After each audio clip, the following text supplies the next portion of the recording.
Trump's inaugural address, the priest that went viral this past week for lecturing Trump and the First Family, and more with his executive orders that have taken the news and the country and everything else by storm this week, just ushering in a completely new administration that hit the ground running from the start. My name is Grace Reilly. I'm here with the one and only Paul Kengor, and thank you for tuning in to the Weekend Spectator.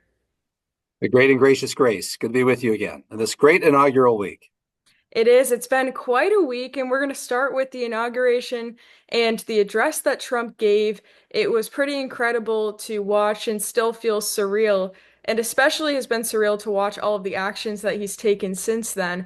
But what stood out to you the most about his speech? It was a pretty serious toned speech, short for him, which was, I'm sure a lot of people appreciated that it was about 40 minutes or so, or 30 minutes, and didn't cross over the hour or 2 hour mark, which can be Yeah, typical for some of his speeches. But he hit a lot of really important points, and especially hit a lot of really important points right in front of the last administration.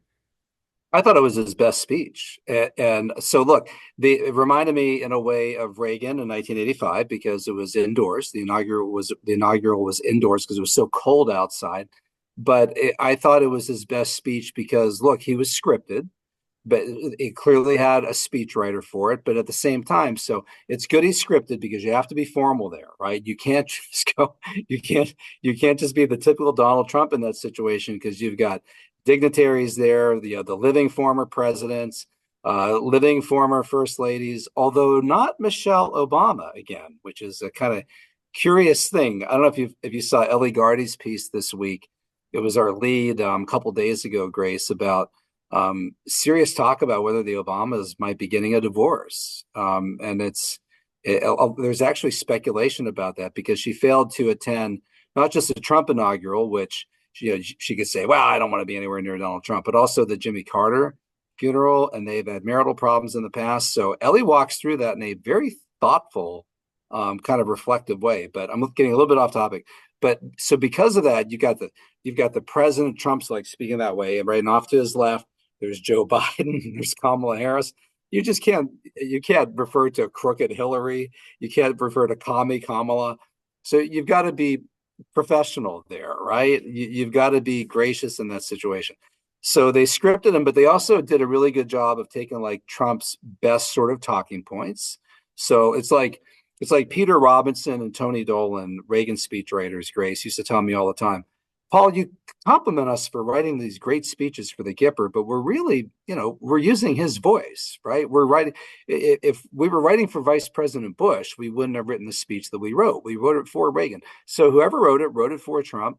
And I thought it was also a great mix, Grace, of so kind of big picture, kind of Reagan-esque era of national renewal. In fact, Trump called it a golden age. And then also giving some really good kind of pithy policy specifics of things that he wanted to do. And before I hit a couple of those, I thought the most moving line was the reference to being shot in Butler in July 13th, again, my hometown, and feeling that God had spared his life so he could be there at that moment. And only later did I realize, I don't know if you were going to ask me about this, but some people were making a big deal that Trump didn't have his hand on the Bible when he was being sworn in. I didn't even know that I until a didn't. few days late. Yeah, yeah. And it was, but if you watch it, I went back and I watched. Melania is there and she's holding the Bible and it's off to his left. And it's clearly just like a process thing. But And it's also, not like, it yeah, did not seem because people I saw were initially freaking out, making it, yes, as you explained, a huge deal out of it. It did not seem in any way like an intentional move, and it even seemed like mhm, this, it was kind of a rush situation where right, Melania didn't even really get to him, and he was instructed to put his right hand up, right. or left hand up, which, so he was instructed to do that. Was never instructed to place his hand on the Bible, and I believe it's not even an official rule. But the other point being, I mean, they had his mother's Bible, so Hmm. it clearly was important to them. I Yeah. mean, they brought that there. It's not like that wasn't important to them. And his references to God at the same time, I think, proved that as well. So it really wasn't a point of concern to me. Yeah. In fact, just like Ronald Reagan had his mother's Bible, Nell Reagan's Bible. Mhm. In fact, in Reagan's first inaugural, it was open to Second Chronicles 7:14. And Nell had written in the margin a wonderful verse for the healing of the nation. And that's the one where God tells the people of Israel, right? If my people turn from their wicked ways, I will heal them, I will heal their land. And that was part of the whole Reagan theme of an era of national renewal. So in Trump's case, I mean, look, Trump had his Bible, hand on the Bible swearing in 2016, 2017. If he's a faker, right? If you're a faker, you're just going to put your hand on the Bible, right? Exactly. Yeah, he's clearly very different than he was in 2017. He's obviously much more religious. He clearly believes that God spared his life. And so the fact that his hand wasn't on the Bible this time was just a procedural thing. He just forgot to do it. Somebody slipped up. And by the way, that inaugural address, I counted, I think at least four references to God Mhm. in that speech. Talking about bringing back God, the Constitution, religion again. So it was, hardly a secular, Well, atheistic, anti-God speech, yeah, and the other thing that we can look at are his actions, right? And what they're aligning with, because his right? actions thus far have not been in contradiction either to what the Christian worldview would be. And in fact, it's emphasizing it. The two genders proclamation, we can call it, is the perfect example of that, right? I mean, that's the first Tremendous. thing established in the Bible. God establishes male and female. So obviously, that's not only a basic scientific reality for everyone to unite behind, no matter what their religious worldview is, but that is obviously an essential part of the Christian worldview too, at its core. So for him to make that move, among others, uh, is what is basic doing. It's the best shot we had, really, at working in that direction. So that should be acknowledged as well. The actions are lining up. Yeah, I mean, Book of Genesis, right? And he made them male and female. And up to that point in the speech, and by the way, the whole Capitol where he was, I mean, that was just a great backdrop. But when he said we will have two genders, it was the biggest applause line of the Yeah. speech until right immediately after that. And I love this when he said that all those military guys and gals who were forced to take the shot or who were kicked out, expelled from the military if they didn't take the messenger RNA clot shot, even if they had already had COVID, even if they had a doctor's excuse, even if they had a religious or conscientious exemption, forced to take it anyway. And they said, no, I'm not going to take it. They were kicked out of the military. He said they would be reinstated with full back pay. And I'll tell you that more than anything that was said in that speech made me cheer, and it got the loudest applause as well from the crowd of any line in the entire address. Yeah, no, absolutely. And that's one of just the most horrible things that's happened, and the fact that there's going to be some justice for that is incredible. I mean, Right, if only we could justice. undo the damage done for that. But the back pay too, in addition to being reinstated, which is huge, and thank God that's happening. The That's other 5 years of back pay. I five think, years. and I think the only point that Kamala Harris and Joe Biden clapped for was the hostage release. I believe most Mm, likely. I don't know if that was because that's something everyone should clap for or because they were trying to take credit for it still. right. Not really sure which one of those it was, but they're the only ones who think that they should take credit for it, and they probably don't even think that because they know the truth, right? So they, I believe, It only probably clapped that's for right. that.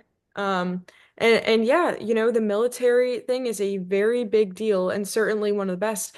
And I think just looking at everything from the speech to then his immediate signings of all these executive orders that have continued every single day, I mean, it's been pretty amazing just to watch as all of these battles that we've been fighting for so long in the past few years just against the radical left, all of the sudden there's relief in them and there's Yeah, victory in them, which is pretty incredible. And obviously, that doesn't mean complete victory because plenty of people still disagree with these moves. And it's so important to change hearts and minds and reach people with the truth, even with stuff like this happening. But the gender move was a huge one. All of his executive orders on the border were also extremely significant. Day one things where he signed a variety of executive orders that would hopefully fix the border crisis and start in that direction at least. Two of those actions include declaring the national border emergency, ending birthright citizenship, catch and release, to reinstate remain in Mexico, designate cartels and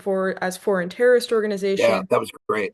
CPB one app ending. So he all in and deploying active troops to the southern border. So he's taken this extremely seriously, and that's very evident from the actions that he's taken. And we've kind of talked about this before too, but could he have done this if he had been elected in 2020? Not in the Mm, same way at all. It would not even be right. close to the same kind of victory in all of these values and policies and just moves that he's been able to make just in this first week. Yeah, in fact, you're right on. And consider like the DEI statement, right? About eliminating DEI offices and everything from everybody in the federal government. And there are even specific guidelines about you have to be able to prove that you're in the process of doing that. People have to resign. There can't be any residual, whatever, to suggest that they're still there. I mean, it was really concrete, Mhm. action-based, practical. They're going to make sure that it happens. And that's the kind of thing where right now in 2025, even so many liberals, all right, probably at their universities and everywhere else are probably thinking, good, I'm glad he did that. Right. And so he's at the point now where the whole culture, the whole country is fed up.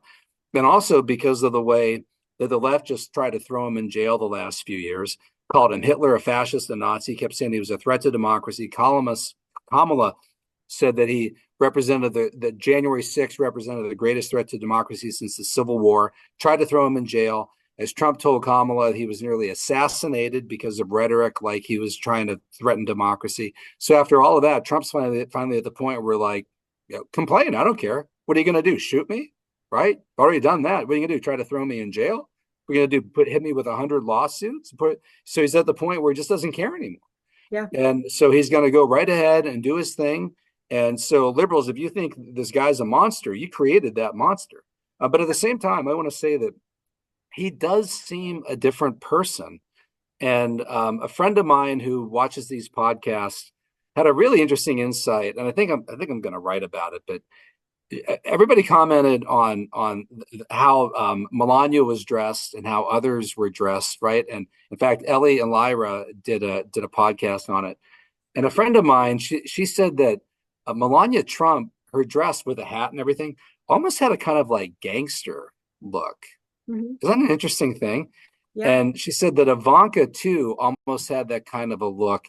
And my friend said it's almost, she said, Trump is pure showbiz. And she's wondering if this was like almost an in your face kind of gangster look. And I said, well, I don't know if it would be that. But at the same time, he's at the point, but he's also at the point where I don't think Trump is in a vindictive mood right now. Biden went and pardoned all these people preemptively. I don't think Trump's going to do that. I don't think he's walking around with an enemies list right now. I think he Well, wants to just go now and change things for the better. I really sense that. no, I think the same exact thing, and I think that's what he's shown in the first few days. He's just focused on fixing everything. I think the mood of it definitely obviously is that it means business, and people have had a lot to say about Melania's outfit, and that's true, and she does definitely communicate with fashion. Um, and it definitely, I think it did say that yes, she's pretty serious, and people have made the comment that that's her response to people raiding her home back when Right. the FBI raided her home and You think everything there's like something that. to that? The kind of gangster image to the dress? I don't know if I would use the word gangster. I I know. Right. I think there's probably a better word but I think yeah, there's definitely something to the tone of it, I would say. Right. I mean, that had such a different tone. Definitely intentional. There's I so many think women that I know, like my wife and others, who, really admire looking at how she's dressed because she's a model, right? And we're like, wow, that's well, and I odd. saw a comparison too to how she was dressed for the first inauguration in Yeah. 2018, which was Right. very open, light, and with bright smiles. And it is true to make the point that then, over the next 4 years following that, the press basically ignored her in the sense of not giving her any recognition as a first lady. So she is objectively the most beautiful first lady we've ever had. She's a Right. model. She should have been on the cover of every magazine, Right. but the press did not do that. And I think this in turn, it's like she doesn't need to be forthcoming or open, and she's just, I don't know, she's Well, just if she doing was her. a Democrat wife, I mean, this would be, oh, it's Camelot. This is Jackie Kennedy too, right? Yeah, I mean, they would just be swooning and Vogue and that idiotic magazine Teen Vogue, which is yeah. just trash. I mean, they would have her on the cover and they would just be, it's a new era, whatever. They'd just be losing their minds, acting insane the way the liberals do. And instead, you've got this person who's like really plays the part, really is the part, Hmm. and they completely ignore her. And by the way, on issues like abortion, she's pro-choice, right? Yeah. They ought to like her for that, but they don't like her because she's married to, Orange Man Bad, Hitler. Yeah. Of course. No, of course. And yeah, and she even we'll see what continues to happen with her. I know she's going to continue be best. We'll see just how she handles everything as first lady this time around. There's no question that there's more support behind her now, even than there was before, and even Trump, because look at the way the magazines have changed their coverage of him with putting him on the cover. It is definitely, it's not perfect, but it's definitely different than the flaming, crazy graphics they used to put of him that depicted him as the worst person ever. But another thing that happened this week, so after the inauguration, that we definitely wanted to cover was what happened at the prayer service with the Episcopal priestess. And Priestess. In the name of our God, I ask you to have mercy upon the people in our country who are scared now. There are gay, lesbian, and transgender children in Democratic, Republican, and independent families, some who fear for their lives. And the people who pick our crops and clean our office buildings, who labor in poultry farms and meat packing plants, who wash the dishes after we eat in restaurants and work the night shifts in hospitals, they may not be citizens or have the proper documentation, but the vast majority of immigrants are not criminals. They pay taxes and are good neighbors. They are faithful members of our churches and mosques, synagogues, wadara, and temples.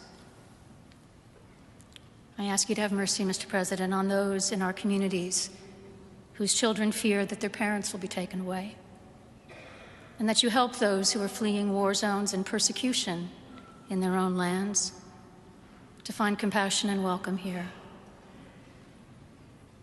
Our God teaches us that we are to be merciful to the stranger, for we were all once strangers in this land. May God grant us the strength and courage to honor the dignity of every human being, to speak the truth to one another in love, and walk humbly with each other and our God for the good of all people in this nation and the world. I'll begin this by saying I actually grew up for a while, like while I was younger, going to an Episcopal church. So Mhm. I have some background knowledge here on that denomination and how far the denomination has fallen. Now, at Oh, the so far time, left. yeah, at the time I was young, so I didn't really, looking back now, I can't believe I ever went to that denomination and w am not at all proud to admit it. But at the time I was young and I didn't know much about why I was choosing a certain denomination. It was my church, my community. But the reason that What's the my great historic family, denomination, right? I mean, yeah, yeah, I mean, yeah, yeah, and a huge part of the reason that my family left that church was because the that church became so radical left, right. specifically the one that we were attending at the time became extremely radical to the left. The priest who was there, the pastor who was there, became extremely radical where to the point where he was preaching like leftist ideology Yeah. in sermons. It was absolutely absurd, not All biblical. sexual stuff, pro-abortion. Yeah, yeah. Yep, and of course there's gay marriage celebrated and promoted in the Episcopal Church, And I was actually looking through this week, just kind of reflecting back on that time that I'd spent going to some of these churches. And if you look up this denomination, they're posting graphics for Pride Month. There are all Right. sorts of crazy things where they are just full out far left, to the They're point where they're a member of the Religious Coalition for Reproductive Choice and have yeah. been for decades. Yeah, And yeah. whenever Dobbs came out and overturned Roe v. Wade, they released the Connecticut bishop for the Episcopal Church, so that the denomination in my state, at least, re my home state where I'd gone before to this church, released a statement talking about how awful it was that women couldn't access abortions and talking Right. about women's rights. So basically, the denomination is pro-abortion, uh, Mhm. actively, overly pro LGBTQ. It's not just like accepting, it's pro promoting, Right. and Right. it's everything like that. So it's, Accepting the full ideological agenda, right? Like it's yeah. not just about tolerance and loving thy neighbor and everything, which is what that priestess tried to tell Trump. It's like, well, of course we accept people and love them and love our neighbor. No, we don't support same-sex marriage, right? Mhm. But they're for all of that. Yeah, they're for all of that. And I do not know what Bible they're reading. And I say that because so much of this is in direct opposition to Scripture. So I'm Sure. not really sure how they even come to the interpretations that they do because it's on a lot of things that are pretty black and white in Hmm. God's Word. Right. Yeah, So it's especially not, gender, right? As we start off, male, female. I mean, yeah, the gender, Bible doesn't talk about 100 different gender options, man. I mean, that's pretty basic. absolutely. Right, Jesus, that man and woman shall leave their parents and become one flesh, right? It doesn't say that two men can do that or two women can do that. And by the way, two men or two women cannot become one flesh, right? Become one flesh through human reproduction.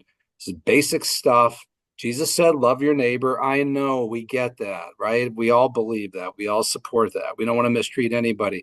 We got people who write for American Spectator who are homosexual, gay, right? But that's an entirely different thing Mhm. from redefining what the Bible says about marriage being between a male and female. And don't tell us that if we don't support that, we're guilty of hate. But Yeah. that's what they do. And the Episcopal Church is one of the very worst on it. Oh, absolutely. Absolutely. And even in this instance, she definitely had an opportunity for unity, being on that stand in Right. that setting, but instead did not use it that way, of course. Well, she Uh, promoted diversity yeah, it promoted diversity. And again, as you're saying, the love thy in a neighbor as divisive yourself, way. no one disagrees with that. No one. Right.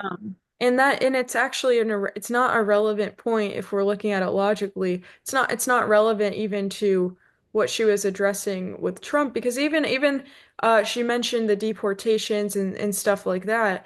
And talking about having national sovereignty, of course, there's compassion for difficult situations that have resulted from this, and there sure are plenty of them. But I mean, that's not an argument of why we should have open borders, right? I mean, Hey, she we welcome migrants, right? yeah, and the other No one's against immigration, but right? that's the thing, though. It's not biblical to advocate for this open border chaos. No. Sovereignty is a good thing. And she Um, should look up the number of people deported under Obama. That's something we could talk about in the weeks ahead. I mean, the numbers are just gigantic. But the left doesn't squawk about it when it's one of their guys. You no, know, with what she said. By the way, I love Laura Trump's reaction. I'm going to watch it. I see Ivanka and some of the others, and Laura just had this kind of look in particular. Hers really struck me. But yeah, I was thinking Donald Trump after this could have said to the media, I largely agree with what the priestess said there, right? I mean, what a we mean are tweet welcoming the instead. migrants. Yeah, we don't want to we don't want to unwelcome migrants, and we're not intolerant toward LGBTQ people. I've got a bunch of them in my administration. I have them in different jobs. Don't in fact, I don't even think Trump's against it. Trump's probably not against same-sex marriage He's even. not. But what was so interesting is so the woman in this speech didn't even necessarily bring that up. She was bringing up kids. Right. She brought Oh up yeah, right, trans right. kids. Yeah. Uh, Oh, and the death threat thing. This is what they do, right? That's all the time that if you don't support the 100% down the line LGBTQIA plus agenda, including gender transitioning, 12-year-old girls having their breasts removed, all that different stuff, government funding for transition surgery, all that stuff, then you are threatening their lives because they may commit suicide, right? And if you're not in favor of those things, you're making it vulnerable that these people can be assaulted and killed, right? Mhm. Because it's what they always do. They go straight to like death, right? If you don't do this stuff, there's going to be suicides because of you, right? They do this all the time. Yeah. No, it's absolutely crazy. And yeah, watching this week was not very surprising. But at the same time, I mean, really, it was ridiculous, which everyone agrees on. But what a crazy week. So we're nearing the end of our time here, but is there any predictions for the next week? Or he signed, or even just looking back on this week, executive orders that stand out to you as maybe the most significant? Yeah, it's a good question. I'd say continue to watch, his threat about all hell will break out in the Middle East Mhm. if all the hostages are not released. I still don't know what the hard data is on the number of hostages, where they're from, who they are. So I'd say continue to keep your eye on that. And I would tell people too, no matter where you are politically, this is pretty entertaining. Right? I mean, just to watch kind of the boldness of a lot of this Mhm. and and also Joe Biden. I mean, what Biden did on his way out, all the pardons, the Yeah, commutations. we didn't even get to that. Biden's pardon Yeah, on it. And that, of course, was Presidential Medal of going to Freedom be. for George Soros. Yes, and a lot of that too, those pardons, which were absolutely insane, of course, for Fauci, one of them, right Right, before he left, that were preemptive for the intentionally whole. done, where it was then overshadowed by the inauguration, and now everyone's forgotten about it. But ho people should not forget about that because that was the most egregious thing ever. And of course, Biden said years before when Trump was elected, back in 2017, that he was concerned about the possibility of Trump pardoning his family and this and that. So Right, basically concerned about the exact same thing that Biden did, which is Trump has pardoned the January 6th defendants already and the pro-lifers that were being unjustly persecuted. So he has made those moves. But I mean, Biden's moves with pardons are absolutely absurd. And by the way, the number of pardons, he's gone far beyond any other recent president. I don't know what the numbers are on as presidents you did before with that. executive orders. And by the way, it is a terrible miscarriage of justice to pardon somebody who now you can't even investigate. And Someone like preemptive pardons Fauci. for all these Yeah, things. exactly. I mean, what if it were found out in the course of a trial through the normal process that Anthony Fauci had covered up something really bad that was downright deadly that had to do with the shots or something else? Well, now you won't even go through the process because the guy's been preemptively pardoned, exonerated. It's just, I mean, if Trump had done something like that, liberals would be losing their minds. As they should. Democracy! Ah! Yeah, and we should probably be losing our minds more over it, Right, honestly. exactly Gotten right. But overshadowed, but we're at that's the point now. It's like, okay, Biden. All right, okay, whatever. He's Biden. What gone. else? Okay, just go and get out of here. Okay, fine, Yeah, go. I do wish he didn't pardon Fauci though. Hmm. Well, and of course, Right. also just a quick note, of course, the JFK files, the Martin Luther King files being Yeah. declassified. RFK as well. Yeah, that's pretty cool. That is really cool. So I know. I want to very follow that. pleased.